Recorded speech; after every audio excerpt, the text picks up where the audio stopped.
So when I was a cop, right, there was no left and right side. It was just police work. It was just taking care of the citizens in our county, right? And the surrounding counties. That's what we did.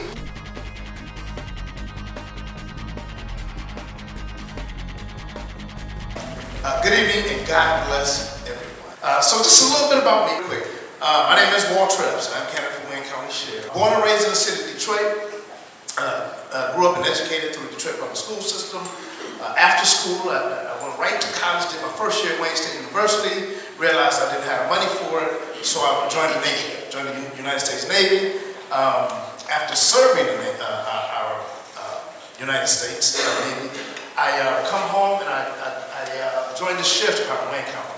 I joined when I was 22 years old, worked my way up through the ranks, and worked just about I worked and ran just about every unit in the department. When I retired, I would have been in Napoleon again, and up through now, the sheriff department, a lot of those units that we worked, that we operated, are gone now. This is what's inspired me to run, right? To get out of that, and I hate to say it this way, but that Detroit politics, right? You can go around the nation and when you look at the urban side of things in politics, you just get the impression that it's something wrong with that, right? Yeah. We're not here to say it's Democrats versus Republican and independent. We're here to say we're cops and we want to provide law enforcement services.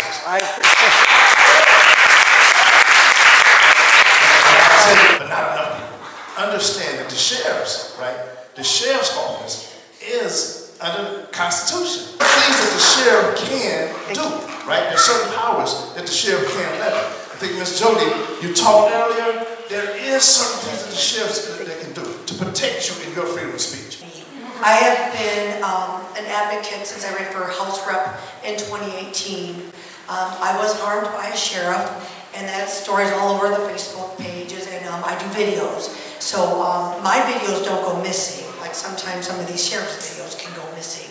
So I'm here and I want to really hook up with the sheriffs because I want to make sure that we have court reform, because I do believe that there is some issues going on in our courts.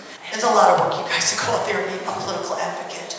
But we lost $1.8 million in probate court, and if they would have fixed us instead of jailing me in 2018, the family on that poster wouldn't have been on that poster. They've lost $192,000. I don't care if it's $5 or $10 or $1.8 million. I'm sorry, the money belongs to us. It's our property rights, our assets, our estates, and our parents. Democratic, but I'm a blue shirt girl. That's what we started because we didn't realize it's an epidemic. Yeah. And a lot of people don't want to talk about it because they don't know about it. But that's okay. Jody White, whether I win or lose, I will continue to fight for this topic. There's a lot of cheating going on. And so I don't like cheating. There were so many problems out there, and I was not afraid to go up against the Livonia superintendent when my son was bullied, and I took it all the way to the Michigan Municipal Risk Authority, which I don't know if you guys know who the MMRMA is. I do, because my son got bullied and nobody cared. I go to jail as a state rep, nobody cared. Mr. Kelly, he's being arraigned on Monday. You guys need to care, okay? So I love the Lord, and I'm scared that he's picking me to do this. But he's prepared me for this. I'm a 40-year-old real estate agent. I work with people. I love people. I'm nice. But you mess with my parents, my teachers, my court of election, I'm going to come after you. And I'm going to come after you with this mouth and my camera footage will not go missing. So I'm just going to tell you something. And you guys, I don't really say that because I'm scared. I was able to have my freedom of speech taken away from me. Because I posted the photos of the sheriff that grabbed me, and I posted them, and the judge wanted me to take it down. My attorney still made me take off my photos on Facebook. Well, let me tell you, a couple of them are still up there because of Bob Cushman. He pushed it before I could take it down. So if you want to see the bruises that I obtained because I cared about the courts, and I cared about other people, and they didn't know who I was. They knew I was Jeff White's wife, but they didn't know that I was helping everybody else in the room, because I'm like, what is going on? You lost your tree farm? What is going on? So I was a busybody. Because I'm going to tell you something. You have a problem, come to me. But I need some good sheriffs to help. About gun rights. CJ says, well, how do you feel about Washington coming in and taking the guns? I thought I answered this wrong for you. But I'm against that. We have a right to our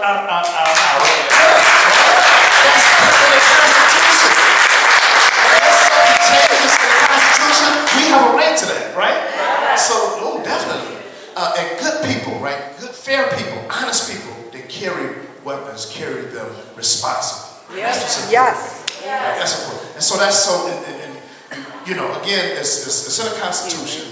We cannot change the Constitution with just a decision overnight. You know, every now and again, we forget about the Constitution. We forget about at the level that the Constitution was created for us. Right? And then we try to make it work for a certain group or a certain period of time. That just doesn't work. Right? That's just, when it's convenient, out of convenience, that's right.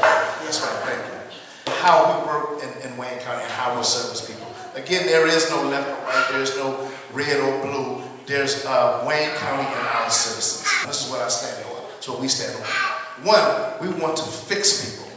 When men and women come through the Wayne County Jail, I believe that that's when the sheriff has the best influence. And when I say fix people, a lot of times, well, it's just been going on this way for years and around the nation. When men and women are detained in our facilities, some will go to the Department of Corrections, right? But most will be released back in our communities. Those are the ones that we have to fix. And there's nothing that any of us can do about them being released. They will be released, right? And this is, again, this is most, this is thousands. So what I would like to do, right, I think what we can do is bring services to our jails. Services like mental health, drug addiction issues, men and women that have drug addiction. Bring those coaches right in our jails. And then underemployment and no employment. I think when we provide people with those very necessary things, with those necessary items that can help them be successful, then we can reduce crime. We can fix people and we can reduce crime and we can build our communities, right? So that's the first thing I want to do is fix people and bring services into our jails. And also another piece on that is once they're released, those services will follow them, right? Not just while they're in the jail, but it'll follow them out to jail. So that we have a much better success rate. And the last thing is just putting police officers, deputies, in our communities. The more officers we have on the street, the better chance we have to reduce crime and convince people not to commit crimes. I think I got a question from the Can I ask a question? I think that a problem with our young men in many cases, in many arenas, is that there's no father in the household. So I'm wondering if, as a sheriff, you would coordinate with, say, the Big Brothers and Big Sisters organization and start bringing in some father mentors to the prisons to teach your young men what it means to be a man. I'm part of a private organization right now that does just that.